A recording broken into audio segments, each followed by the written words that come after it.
So you have a customer who doesn't live in your market space and you need to refer the customer to another agent. No problem. The first thing you need to do is find the perfect agent in the marketplace where your customer is going to be renting or purchasing. If your customer is renting, it's very important that when you're searching for this property, this agent, that you ask them specifically, do you handle rentals? And in this particular case, you would want to make sure that they handle rentals in a certain price point. So let's talk about finding the source of the best agent to handle your customer that's outside of your marketplace. We usually try to refer within EXP, so it's kind of best practice to focus on trying to go to the groups, whether it's Team GoGo or the Honey Badgers or the Fast Forward movement, and see if you can find an agent that's in our upline that works in that market space.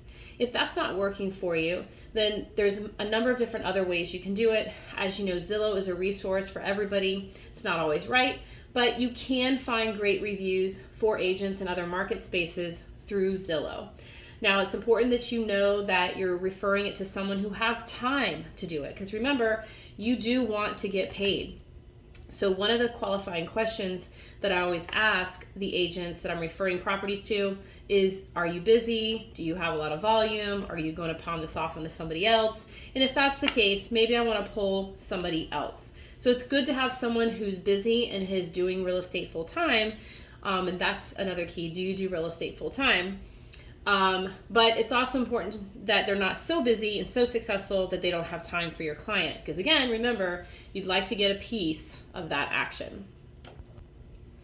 After you've asked the qualifying questions to find the perfect agent in the other marketplace that you don't work in, you have to do the paperwork. So as a practice, I like to communicate with that agent a little bit about my customer and make sure it's a good fit. And once I think it's a good fit and they've agreed to work with me in the referral parameters that are satisfactory to both of us, I then get their information, verify their information, and then send them a referral document through Form Simplicity to have signed.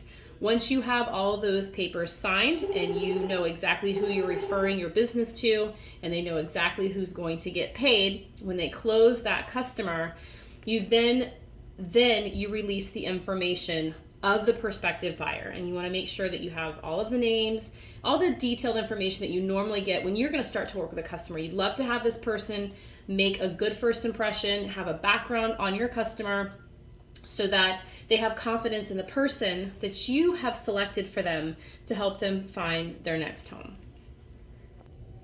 Qualifying questions for the prospective agent, for your prospective buyer, is very, very important, but it's also important that you ask a lot of great questions to your customer before you ask the right questions for the agent that you're referring the business to.